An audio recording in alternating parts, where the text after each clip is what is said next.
Psikologi Industri dan Organisasi atau PIO. PIO adalah cabang psikologi yang melakukan kajian tentang fenomena perilaku dan proses mental dalam lingkungan pekerjaan. PIO juga berkaitan dengan masalah seleksi karyawan, penempatan, pengembangan, penelitian karyawan, penelitian kinerja karyawan, peningkatan kepuasan kerja karyawan, dan peningkatan kualitas kehidupan kerja karyawan.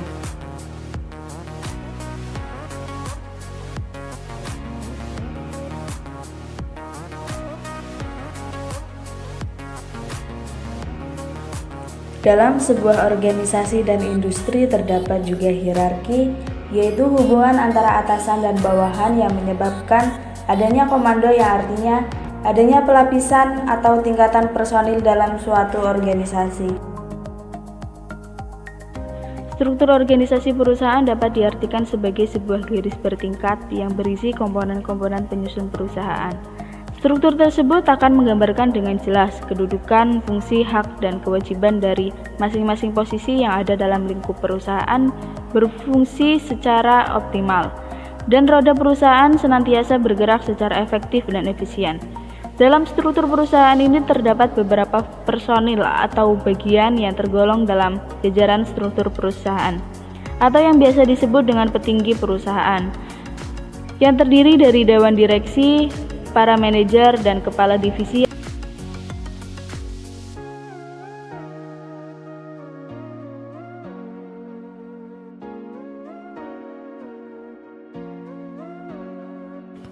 PIO juga terkenal dengan Houghton Effect, yaitu mengacu pada jenis reaktivitas di mana individu memodifikasi aspek perilaku mereka dalam menanggapi kesadaran mereka sedang diamati. Deskripsi tentang efek yang terkenal dan luar biasa ini yang ditemukan dalam konteks penelitian yang dilakukan di pabrik Houghton Western Electric yang menurut beberapa pakar ternyata fiksi.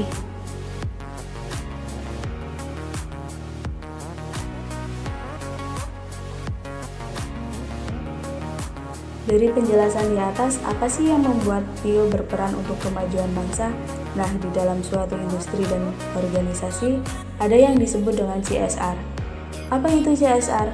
Secara harfiah adalah respons sosial atau tanggung jawab sosial terhadap lingkungan sekitar yang dilakukan oleh sebuah perusahaan. Pada dasarnya, CSR memang bertumpu pada suatu bentuk tanggung jawab perusahaan terhadap stakeholder yang terkait. Beberapa hal termasuk di dalam program CSR ini diantaranya adalah: yang pertama, tata laksana perusahaan; yang kedua, kesadaran perusahaan terhadap lingkungan; yang ketiga, standar bagi karyawan dan kondisi tempat kerja; yang keempat, hubungan perusahaan dengan masyarakat; yang kelima, investasi sosial perusahaan. Sekarang ini banyak sekali perusahaan yang memberikan perhatian kepada lingkungan dengan melakukan beberapa program CSR.